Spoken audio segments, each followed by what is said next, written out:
to deal with here. My name is Doug Kruse. I'm a professor at Rutgers University, and I'm very pleased to be part of this. I want to get right to the papers right away. We have 3 papers. We have 1 hour. I've asked each of the presenters to go for just 12 minutes so that we'll have at least 5 to 8 minutes of question time for each paper. And I want to keep to that schedule as much as possible to make sure that we get a fair hearing for each paper. So let me start right away with Anne Revillard. I'm not sure if I'm pronouncing your name correctly. Talking about disability employment quotas. Take it away. Thank you very much, Doug. I first want to thank Sophie and the organizers of this conference. I also wanted to say that the transcript of my presentation is on the drive if anybody needs it. So don't hesitate to reach out to the drive if you want the literal transcript of what I'm going to present. So I will just share my PowerPoint.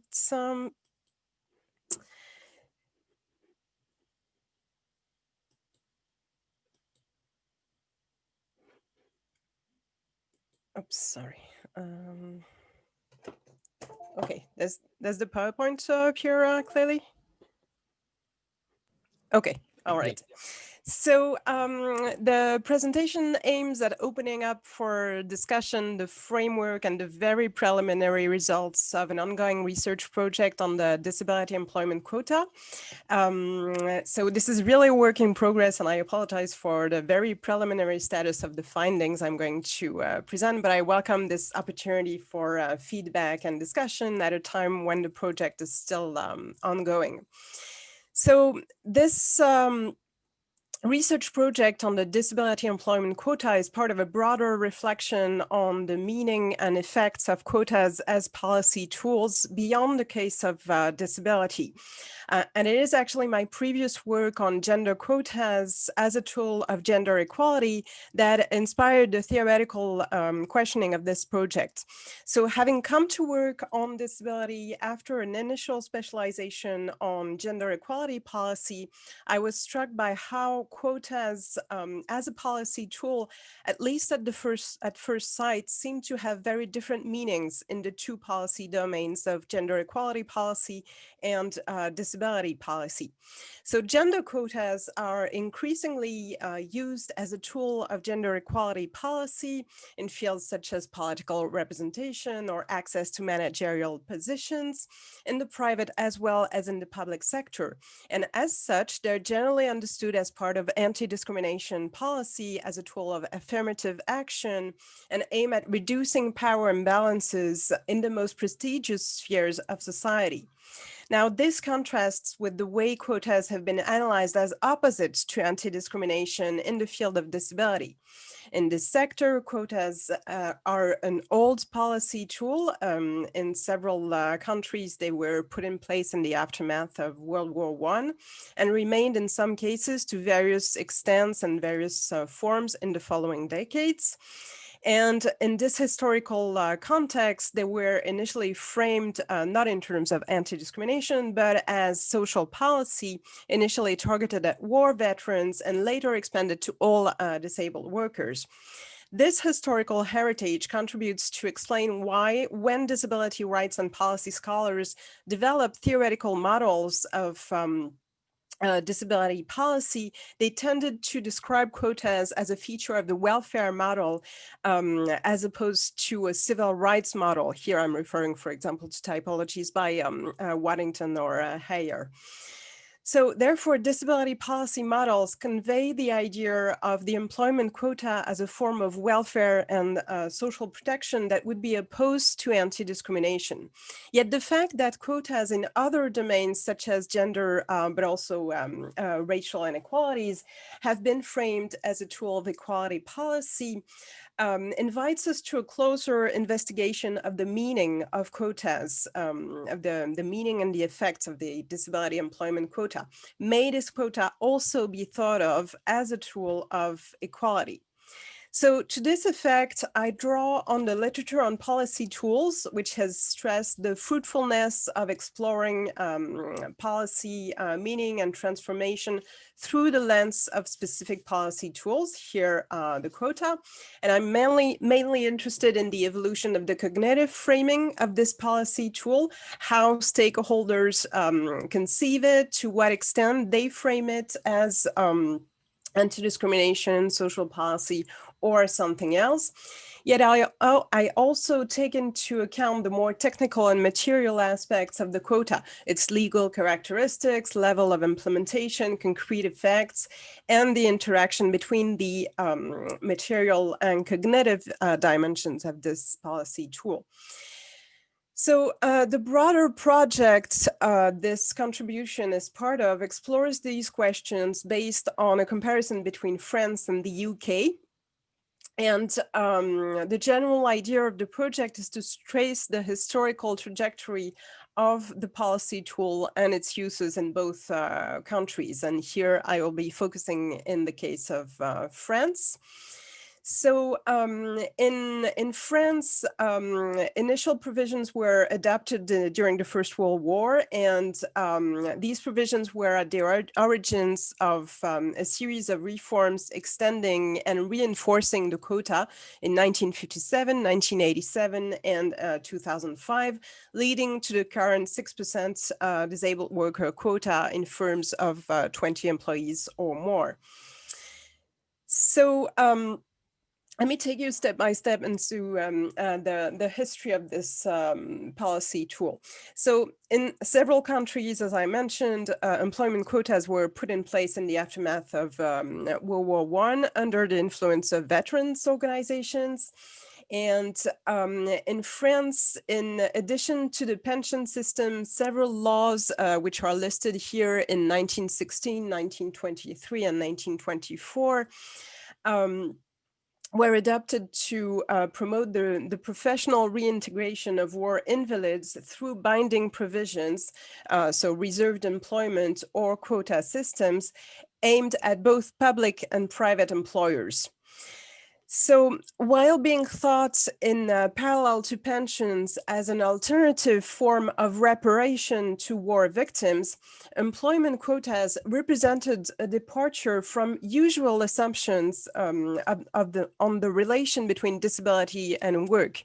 Indeed, these quota laws, from the point of view of disability and employment policy, embody a major shift from a vision of disability as synonymous of working capacity to the promotion of a notion of rehabilitation. So mingling quotas with a broad social welfare perspective thus tends to omit how quotas actually differ in their philosophy from another common form of social policy towards disabled people, taking the form of pensions and benefits and based on the idea of incapacity to work. It should be also stressed that from the point of view of disability and employment, the adopted tools, such as quotas and reserved occupations, represent unusually coercive tools and tools that target employers rather than job seekers. And this is explained by the context of a collective feeling of national debt towards disabled veterans. Now, these post-war provisions were at the origin of a series of reforms, the first one being in 1957. So regarding the 1957 law, it should be first stressed that it's the first law to refer to disability as a category in the history of French disability policy. And it is actually the debates on the perimeter of application of the employment quota that led to the definition of a target population of disabled people, regardless of the origin of the impairment, when previous legislations targeted war veterans or people with workplace injuries and so on. So this confirms the central role of the employment quota in French disability policy.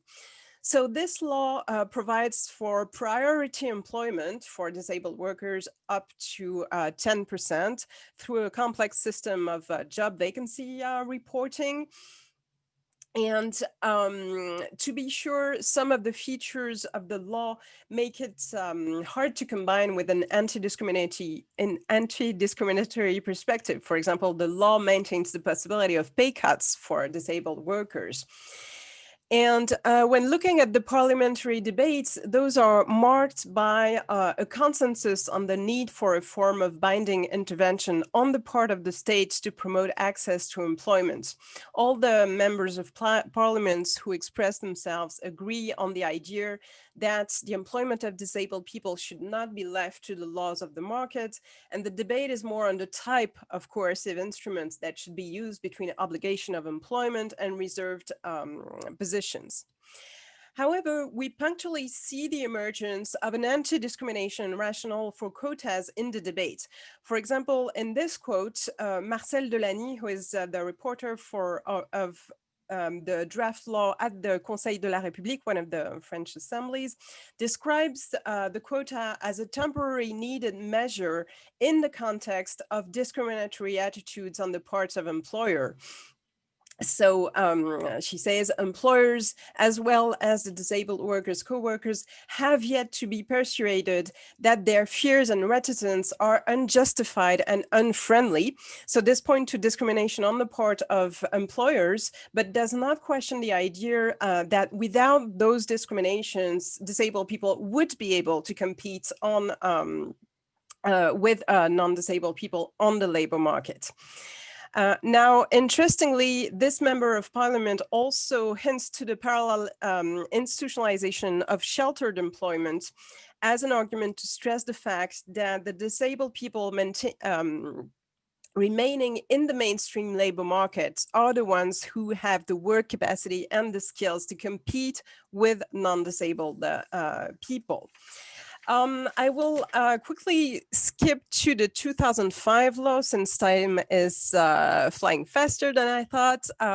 So the quota system basically was reinforced in 1987 and again reinforced in 2005 in a context where France had to translate into national law the European Directive of 2000 promoting non-discrimination and reasonable accommodation.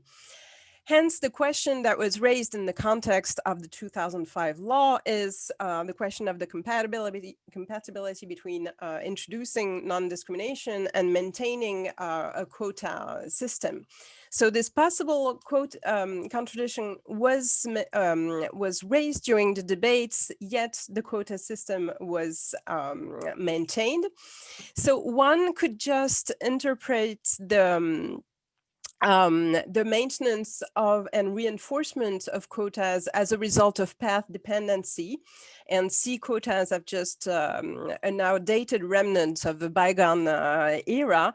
Yet I would like to stress that the quota system may, on the contrary, be analyzed as playing an instrumental role in the concretization of anti-discrimination policy that may seem opposed to it. First, because one of the common difficulties in implementing anti-discrimination law is to fund for reasonable accommodation. And this is something that is helped by the pre-existence of a national fund in favor of disability accommodation, thanks to quota money. And also, companies also already have disability services thanks to the quota law. So it could be argued that the context of the pre-existence of this quota system sort of favored or is likely to favor at some point the implementation of anti-discrimination law, thanks to its prior implementation within firms. Yet there is still a complex relation that remains with sheltered employment, and I'll leave that to question. And just to wrap up, I'd like to stress that the case of France shows that quotas seem to have a more complex meaning than what the usual social welfare versus anti-discrimination suggests. So their meaning is more complex first before the adoption of anti-discrimination provisions. And then since the introduction of these provisions, there we can see forms of hybridization between the two types of measure rather than strict opposition.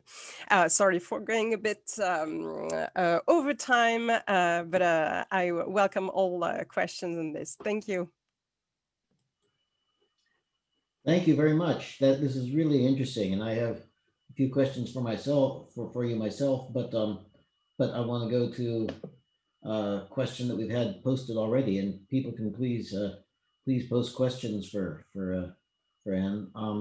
The question I've got here is: the 1957 quota law seems to give the impression that it is people who acquire a disability in life. Correct me if I'm wrong, but that's the impression I get. How about people who are born with disabilities? Autism, dyslexia, blind, deaf, do these get protected under the 1957 quota law? Should I answer now, or do I have? Okay. Yeah, okay. So yeah, that's an excellent question. It is something that you actually see shifting throughout the parliamentary debates. So the initial draft law was on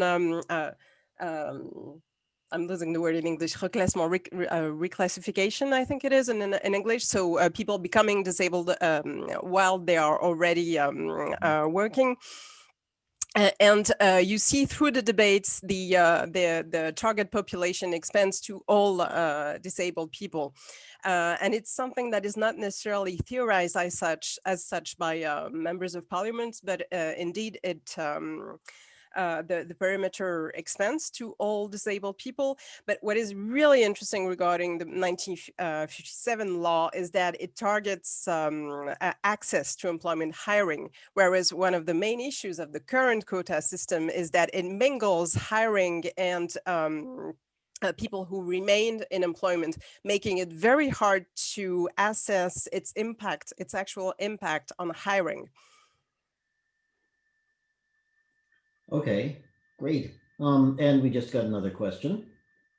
Given your discovery that quotas can work with anti-discrimination law, why are there such different attitudes toward quotas in gender equality and in disability rights? What are the ideological struggles behind it? That's an interesting question. Yes, that is the big question. I'm eventually trying to answer through this big comparative project, but part of the answer lies in the different history of quotas in both domains. The quotas were not promoted in the same historical context. So I mean, they started being promoted in the field of gender equality when anti-discrimination was already a strong referential in public policy, generally speaking, which was not the case during World War I in the case of disability. So historical context differ, and also the status of the social group involved, and its social position also differs. Like quotas in the case of gender equality are used really to target the top positions. They're really an elite policy, whereas in the case of disability, they tend to target lower level positions. So this is also at stake. Okay, good. We have, I think, time for just one more quick question. And this is a question that was actually in my mind as well that we just got. You mentioned that the quotas work to undermine the notion that disabled people are not capable of work. I've heard some people complain the quota system does the opposite by codifying the assumption that they are less productive and thus need a quota, sending a signal to employers that it is an imposition to them. I was thinking about that too, that there's a certain stigma that may be associated. Oh, you only got the job because because of the quota system. Yes, absolutely. And this is actually why I should have started from this. I went a bit quickly around the anti-discrimination rationale against quota, which is precisely this. But then this is why I was surprised to find in some of the debates this idea of trying to frame quotas as compatible with the idea that disabled people can compete with non-disabled people, but they are victims of discrimination. So I thought this was an interesting rationale. And then, I mean, this is at the level of policy debates, but then there is, this remains a very relevant question at the level of disabled workers themselves and how they experience the quota system. And this is a whole other field of inquiry. That sounds great. Just one last really quick question for me. Are you going to also look at the effectiveness of quotas? Is that part of this project? I would like to. I mean, this is a major issue, especially in the French case, since it's like the main employment policy and it is in dire need of evaluation. So I'm working, I'd like to work with economists to do a real evaluation of this policy. So yeah, that's also on the agenda. As an economist, I'd love to be in touch with you about that. Great, wonderful. Okay, good. Well, let's move on right away to the next presentation. Chen Renjing, I'm sure I'm not pronouncing your name correctly, is going to make the presentation on disability employment in urban China.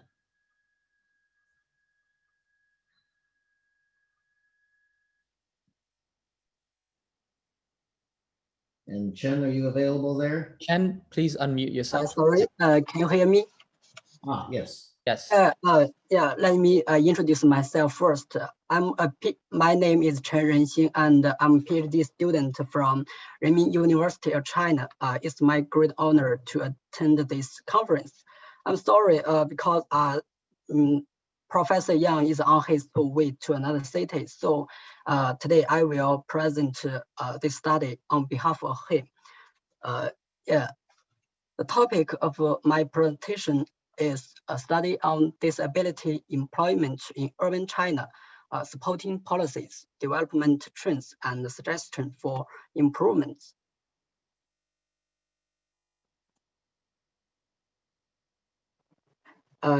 This presentation is divided into 5 parts.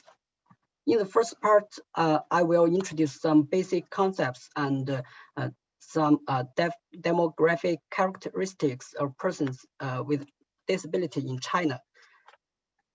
First, we may wonder who is a disability in China. There are different concepts in China. The first is the general definition of disability. Another is registered disability. It means one who registered in Disabled Persons Federation and holds of disability certificate. According to the second sample survey conducted in 2006, there are 85 million persons with disability in China. However, there are only 34 million persons with disability certificates because in China, disability identity is stigmatized. So many of them are reluctant to apply for a disability certificate. In China, persons with disability are divided into 7 categories, namely vision impairment, deaf and or hearing, speech disabilities, and physical disabilities, and so. Also, they are divided into 4 different degrees, and degree 1 and degree 2 are considered to be severely disability, and the degree 3 is medium disability, and degree 4 is mildly disability. And now let's talk about the basic demographic characteristics of persons with disability in China. As shown in the picture above, physical disabilities accounts for the largest proportion, followed by deaf or hard of hearing. As shown in the figure on the left, the proportion of mildly disability is higher, followed by the medium disabilities. And persons with disability in China also showing a clear aging trend, and people with disability in the working age group also count for a larger proportion. Next, we will talk about the administration of disabled employment. First, the CDPF is mainly responsible for providing employment training and employment service. And the responsibility of the Human Resources Department is to making employment policies and supervise of implement of employment policy. And the Ministry of Finance is responsible for the collection and distribution of ESFD. In the second part, we will talk about legal support and employment manners for the persons with disabilities. In China, employment is a basic right for persons with disabilities. For example, right to equal employment and career choice, right to labor safety, and so on. Also, employment right is protected by laws and regulations, such as law of People's Republic of China on protection of persons with disability. In China, there are multiple forms of employment for urban disability, such as centralized employment, individual employment, quota scheme, public welfare position, and auxiliary employment. And today, I will introduce three main forms. The first is welfare enterprise. Welfare enterprise is the main form of centralized employment. To encourage the development of welfare enterprise, the government has introduced a series of preferential measures, such as value-added tax refund or business tax reduction, income tax deduction, and tariff reduction. The second form is individual employment. It is a manner that persons with disability run individual business or self-employed. The government also provide some convenience and priority service for them, and also provide them some tax or fee reductions, financial support, and capital subsidies, and employment service, and so on. The third form is a quota scheme. Quota scheme requires a government department, non-governmental organizations, enterprise institutions should employ a certain proportion of persons with disability. It should not be lower than 1.5% of the total number of its staff members in office. And the government also provides some subsidies and incentives and some employment service for them. However, they must pay ESFD if they don't employ enough number of disability. In third part, we will talk about the development trend of employment of persons with disability in China. Check the number of the total employed disability. It had experienced a long period of growth from 1990 and reached the top in 2005. Since then, it has shown a slow downward trend. Looking at the number of newly created jobs every year, it keeps almost the same trend with the number of employed workers. The number of newly employed has increased since 2000 and reached the top in 2007, then declined. So what the reasons of decline trend of the employment of persons with disability in China? After analysis, we found that the main reason is the change of the population structure of the disabled population. Compare the data of the first China National Sample Survey and with the second, it's found that the disabled person population pyramid transferred from dumbbell tape in 1987 to inverted pyramid tape in 2006. This means that a reduction in the number of children, disabled children, and increase in the number of disabled elderly. For the analysis of the changes of disability population in the work age in 2017, it is shown that the number of persons with disability in 45 to 60 age group is significantly higher than other age group. It means that a large number of employees with disabilities will drop out of the labor market in the next decade. The second reason is related to the living standard. The state has reformed the urban social welfare system since 1990s, and a basic living protection system covering the whole population was set up, and persons with disability were the main beneficial. The welfare programs for persons with disability become more and more, and the welfare standard become higher and higher.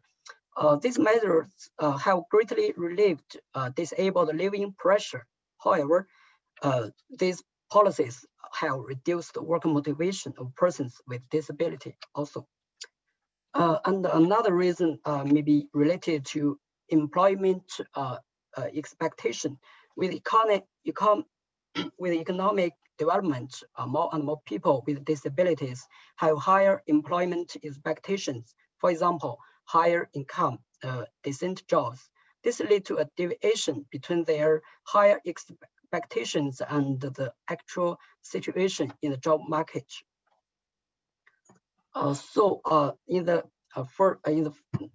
last part, we will talk about some suggestions on improving the disability employment policies.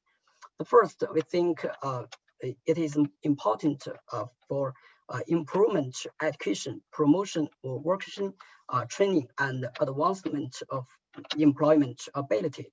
I think it's the best way to improve the employment quality for persons with disability. Because compared with normal children, the enrollment rate of compulsory education and preschool education for children with disabilities are relatively lower. And another suggestion may be consider improve the employment service system for persons with disabilities. The system should cover the entire process of pre-employment, employment, and post-employment service, and require the change from the training relocation model to the placement model. Yeah.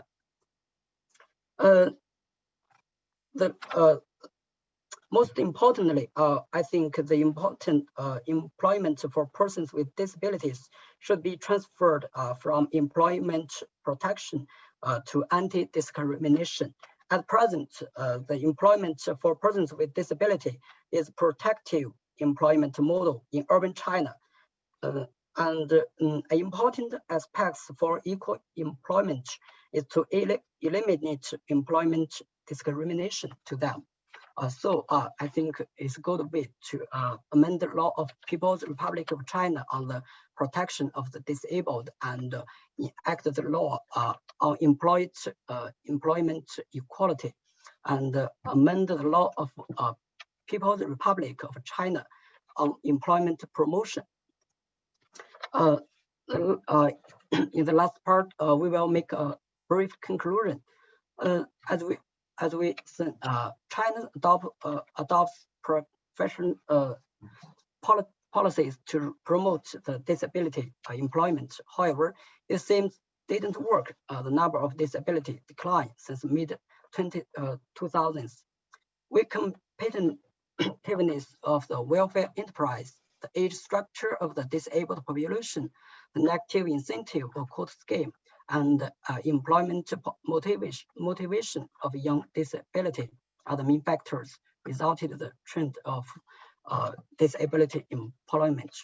And based of this, disability employment policy should be reformed accordingly. Thank you very much. Thank you. That was very good, very interesting. And I have, Thank you. Yeah.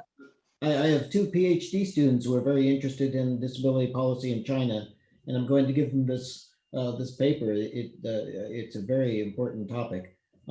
I have some questions, but I want to go to the Q&A session here. Let's see, Wesley has sent in several questions. One of them, I'll just pick out one of them here. Some of these policies encourage employers to hire disabled people, but what about beyond the hiring?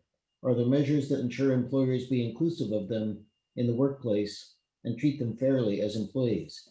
I think that's a good question. Are there measures to make sure they get paid the same and have the same opportunities for promotion and so forth in China? Sorry. It's a good question. Because I how to say? Sorry, I can't find the question where it is. Oh, in the Q&A, it's next to the last. Sorry. 9:54 a.m. Ken, I can send it to you directly.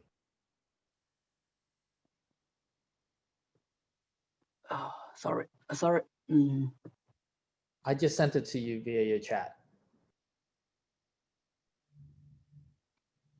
Sorry.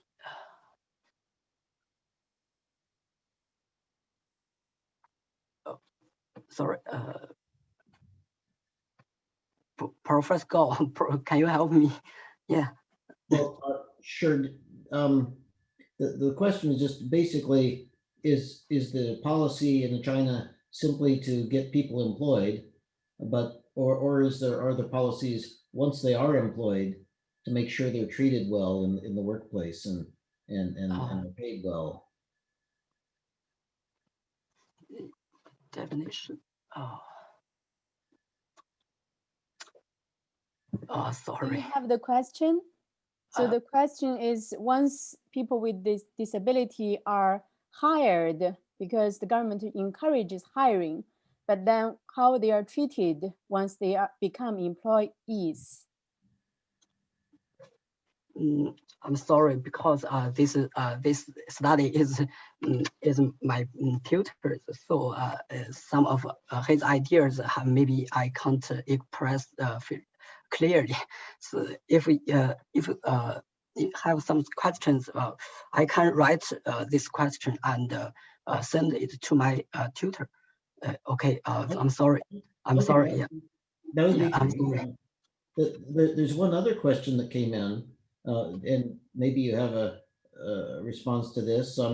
How do you have a sense of how the Disability Employment Protection Funds, the fines that are charged on companies not meeting the quota, are used? Is it used to create employment opportunities, or does it actually encourage companies to just pay the fines? This is a good question. I think it's a negative incentive for the persons with disability to find a job. Yeah. Okay. Yeah. Can I ask one other question?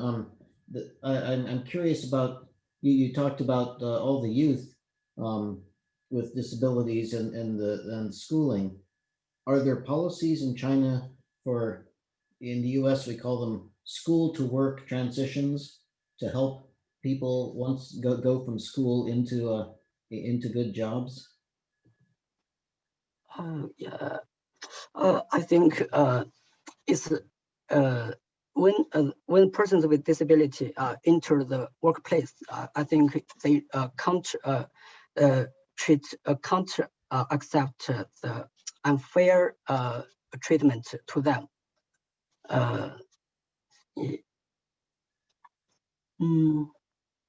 Yes. Okay. Thank you very much. I really appreciate you. Sorry, I'm sorry. Thank you. Yeah.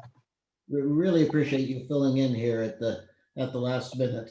And that was a very interesting presentation. Let's go on to our last presentation here, which is Willetta Waisath. She has studied 193 countries. Is that every country, or did you miss one or two? It's all members of the United Nations. So it excludes obviously some territories and other geographies that are non-members. But this is impressive. Go ahead. So I'm gonna share my slides. Is that okay? And just let me know if that.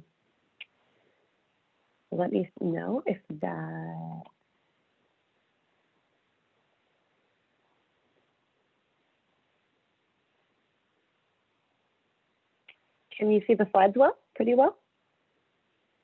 Okay, great. Well, I'll just get started then. So thanks everyone for being here today. Although we can't be together physically, it is really, for me at least, really energizing to have some space to kind of connect with people thinking about intersecting issues in different parts of the world. So I also want to share that these slides are screen reader accessible, and I'm happy to reshare them to anyone who would be interested in them. We also have a range of materials that are screen reader accessible in large print on our website along the lines of this topic. So feel free to follow up with me if you'd like those materials after. So with the time I have with you today, I'll kind of provide an overview of the global work we do and the analytical methods we use at the World Policy Analysis Center at the University of California, Los Angeles. I think this is a really nice complement to the more country-specific case studies and deeper research that we've heard from the co-panelists today. And I'll discuss some of our findings on our anti-discrimination policy tools, which we developed over the course of the past year or so with the guidance of a really incredible International Advisory Board, which included some of the participants in this convening, as well as one of the main organizers, Dr. Sophie Mitra. So we're really grateful for her guidance throughout the process. So first, just to kind of set the stage, as a global community, generally, a lot of our attention is devoted to measuring on-the-ground outcomes, and those are obviously super important. We know that there's a lot more to be done to improve the availability of data that reflects, all the realities of persons with disabilities, but for example, as we heard from the opening plenary, we spent time measuring, how many students are in school. And we have an estimate that maybe, 90% of children with disabilities are not enrolled in school. But in general, we do spend less time as a global community kind of rigorously looking at the laws that shape whether or not people have access to school, whether or not laws guarantee that education is tuition-free and compulsory, if students with disabilities are guaranteed access to supports and accommodations that they don't have to pay for on their own. And so laws and policies deserve our attention if we're looking for, really a population level intervention, because they are the immediate levers that leaders can move when they're elected to create change or when they commit to implementing international agreements. They're a necessary, although not, sufficient steps in broad structural change, and they can strengthen, the really critical work of civil society and disabled persons organizations in advancing legal empowerment and accountability, right? So at the World Policy Analysis Center, we kind of work to fill this gap in the policy evidence base by examining national laws and policies in all 193 members of the United Nations. So we do this by translating thousands of pages of legal text into a set of quantitative indicators to measure national actions being taken to advance, human health, development, well-being, and equity. And over the years, we've done this work. I think it's about a decade and a half now.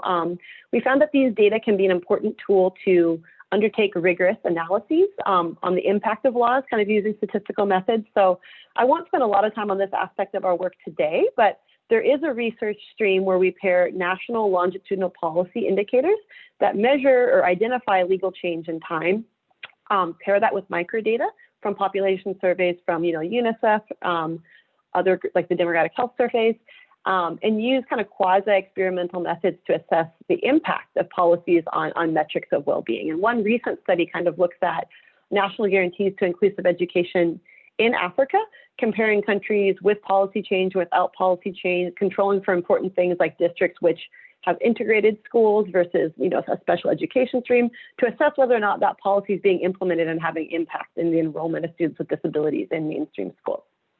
So again, that's an area I'd be happy to discuss more with other researchers on the call if you're interested, but not a big focus of our discussion today, although it is a big focus of our work. These data can also, help decision makers on what policy approaches have been feasible in other countries within their region, or countries with similar economies will often work with partners and they'll ask in this region, it's really convincing in the policy debates if we can point to policy innovations there, saying that it's possible because it's there, saying that we're behind. So we'll do a lot of tailored analyses for partners depending on what country comparators would be helpful in their policy advocacy.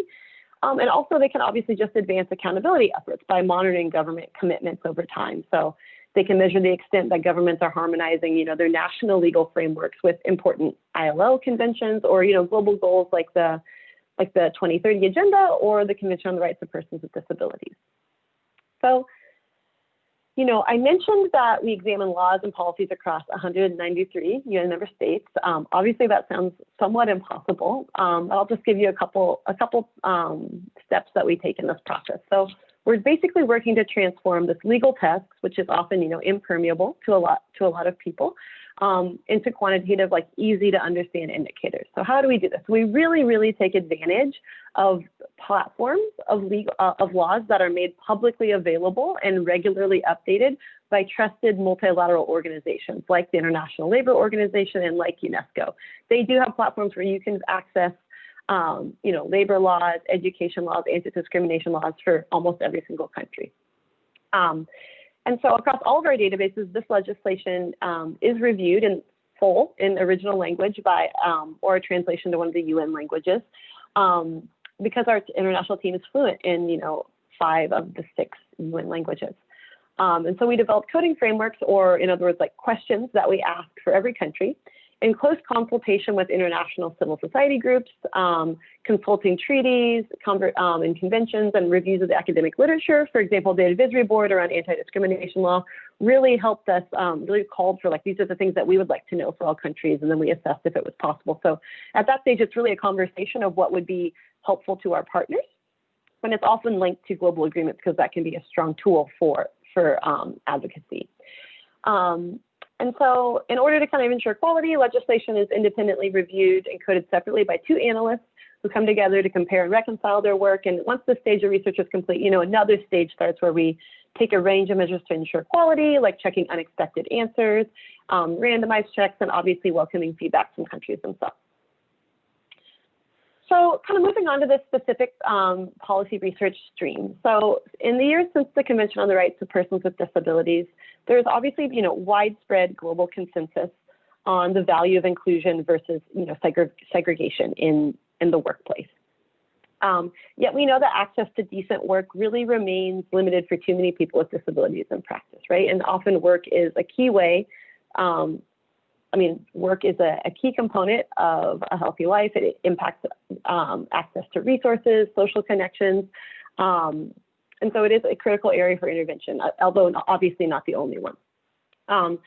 So, data from the UN flagship report on disability inclusive development found across 91 countries and territories that the employment to population ratio, persons with disabilities, is nearly half that of people without disabilities. And overall, people with disabilities remain at greater risk of living in poverty and being subject to precarious and poor working conditions. And this is in high income and low income countries alike, right? So national laws and policies have an important role to play in, dismantling the discriminatory social and environmental barriers that really maintain these disparities. And at World, we use, global maps to illustrate our findings in these areas, because it's really a way to help people understand detailed aspects of national legislation in a few seconds and rapidly illustrate the state of the world in a specific area. And the maps I'll discuss today, they look at legislative guarantees to non-discrimination at the workplace. And to measure guarantees in the workplace, we really looked at labor laws, Disability and Equal Rights Acts in place as of June 2018. I also just kind of want to note this is important in terms of employment for persons with disabilities. This really looks at the private sector, right? Often there are specific laws that cover the public sector that doesn't cover the majority of employees in most cases, so we focus on the private sector, although obviously public sector interventions are a critical component too. This doesn't focus on them specifically. So kind of this first visualization, so we know that prohibitions of discrimination in hiring are important for all people with disabilities, but particularly right for young people looking for their first job or people looking for new jobs after economic downturns or crises.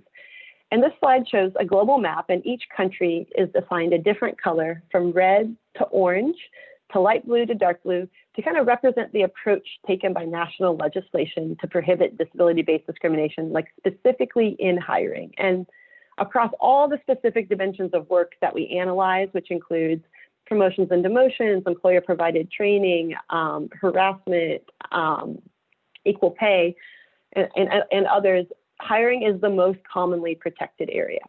So nearly 2/3 of countries explicitly guarantee workers with disabilities non-discrimination in hiring. So that's all the countries in dark blue in this map.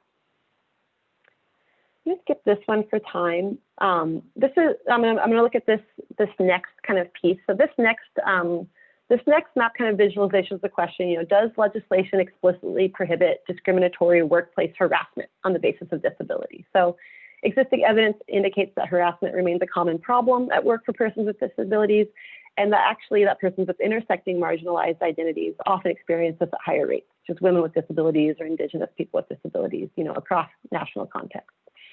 Unfortunately, compared to hiring, this is a less commonly protected area. Only 57 countries, or 30%, prohibit discriminatory workplace harassment on the basis of disability. Gendered harassment at work has been a topic of increased attention in recent years, and I'd love to spend time discussing how we can work with findings like this, or maybe opportunities in country-specific campaigns to draw greater attention to this area, this kind of global gap in protections at work. Another area that is, there's major gaps in protection would be prohibitions of indirect discrimination, or, laws and policies that are seemingly neutral, or like criteria that is seemingly neutral but have a disparate impact on persons with disabilities. This is often the shape that discrimination might take in the 21st century. This is also super uncommon. Only a third of countries extend this prohibition of indirect discrimination globally. So I'm going to go to one area which I think, I don't have a ton of time left, but I think this builds on, my co-presenter Anne's presentation really nicely, really looking at countries with guaranteed reasonable accommodation and affirmative measures across different forms of disability. And this was something that the advisory board was really interested in, right? We know that there's many, even among people with disabilities, people with mental or intellectual or psychosocial disabilities often are even more marginalized than within the larger group of persons with disabilities. And they're curious if laws and policies were mentioning these aspects of these specific impairments or forms of disability, or if it was maybe an issue in terms of implementation. And we found that in general, laws use kind of general language that's not specific, or if they are specific, it is, they're mentioning most of the aspects that are articulated within the Convention of the Rights on Disability. Only one country explicitly is extending one of these positive measures on the basis of physical disability. What we found, and I'm happy to talk about this more, this could be an interesting area because I think it cuts across a couple presentations, is that, I can talk a little bit more about how we measure this, but obviously only half of all countries globally mandate that employers provide reasonable accommodation. Obviously, that's really critical, and studies in the United States at least show that oftentimes this is no cost or only a couple $100s, right? Reasonable accommodation is often not a really expensive support. 70 countries make clear that affirmative measures are not a form of discrimination, which, that's not a mandate to do so, but it does, it doesn't require employers to take affirmative measures, but it moves to secure the legality of implementation. Whereas nearly half of countries do have mandates for affirmative measures. This includes quotas. It's most often hiring quotas. It's also sometimes preferential hiring, in which employers must consider disability when other qualifications are equal. And incentives, slightly 27%, slightly more than a quarter. And that can take a lot of forms like tax credits, in the absence of a quota system, employing a specific percentage of workers for disabilities, contribution credits towards the Social Security scheme, things like that. So I'll just leave it there because I want to save time for conversation. I just want to flag that nearly all of the information in my presentation today, as well as other indicators, are publicly available to download. Some are in the process of being published, but you can freely and publicly download any of this information, and we'd love to share it. And we'd also love to talk about more, tailored collaborations that might come up today. So thanks a ton for your time. Great, thank you. Oh, I forgot. I actually have one question. One answer Michael Palmer asked about the extent of quota systems worldwide. I did a quick check because my slide didn't look by income level, but it is the case that at least for mandates for affirmative measures, nearly half of high income countries have them. It's about the same in middle income countries, and then 32% of low income countries have them. So it's actually slightly less common in low income countries than high income countries. I'll stop there. I just remembered that was an earlier question. Thank you very much. This is really interesting, and this is valuable data that you're assembling. I'll be particularly interested in the analysis of the effects, the quasi experiments that you described. But let me just go right to we got two questions from Leslie and Grace, which are very similar. Asking about the type of disability. question to Willetta, did your policy analysis look into type of disability, i.e. given that, for example, globally, persons with intellectual disability are less likely to be employed? She says, I saw just one slide there. I saw a couple of mentions of where you broke out physical disability, but in general, was that a focus of your analysis? Yeah, and I'm sorry, I kind of went fast through that past slide. Really, that the focus of that analysis, and so in the maps, it really is any form of disability is protected, right? But we can do more detailed analyses for every single one of those protections: hiring, pay, harassment, whether or not it's in a law that uses just kind of general language that says disability, or if it's a law that articulates intellectual, mental, physical, sensory, or if it's in a law that only says it's for physical disability or sensory disability. For those indicators, I would say that there is no country that only makes a guarantee on the basis of intellectual or mental disability. In most cases, it's a range of forms. Extremely rarely, I would say fewer than maybe 5 countries globally, and it really depends on what aspect you're looking at. If it's hiring or quotas, is it only actually restricted to physical disability in the law? So I think this is a really important finding, is that it's not necessarily the laws that are restricting these protections to people with physical or sensory disabilities, but it is more a problem of implementation, in that in most countries, the language is either broad, just kind of using general like disability or handicap if it's an older law, or they are naming out all of these dimensions, and it's more a problem of implementation versus lack of a protection actually in the law. If that doesn't answer your question, let me know. I'm happy to clarify it more. Actually, you mentioned the implementation. That goes right to the question I had. As I said, I found this quite fascinating. It's one thing for a country to have in the Constitution or some law saying employers shouldn't discriminate, but it's another thing to get more specific about how those rights translate in practice. And you mentioned a few things, incentives and mandates and so forth. But do you have a general sense of how many countries just give lip service? Yes, discrimination is bad, versus how many countries really indicate how those rights are translated in policy making. Yeah, I think that's a different and just a really important question that we see our work as being an assistance and able to answer, but not. It's obviously not measuring the extent of implementation of the laws, but there are studies that we can do that pair this type of information with actual outcome data, right? To get a sense of, in countries where there is a quota, say that it's at 10%, you can look at census data, other data, and be like, well, how many people with disabilities are actually reporting that they're employed? And then you can assess the gap between the on-the-ground realities and the legal guarantees, and then that could be an area for a targeted campaign, right? So I think that we see that pairing this kind of information with on-the-ground information about what wages people are able to access, what employment people are able to access, really allows you to see, is this the case that we need a legal reform, or do we have the law and that it's the case that it's not being implemented? And that would be a different type of advocacy effort, right? Or a different, so it kind of helps you assess. I think we know that we're not there in any country, right? So this kind of helps you assess whether or not where the opportunities for impact or advocacy might be.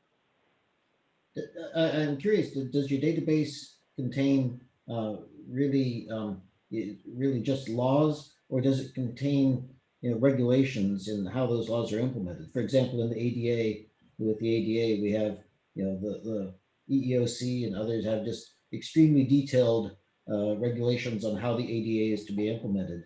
So when countries pass laws like this, when other countries pass laws like this, does your database include, here's what XYZ needs to be done?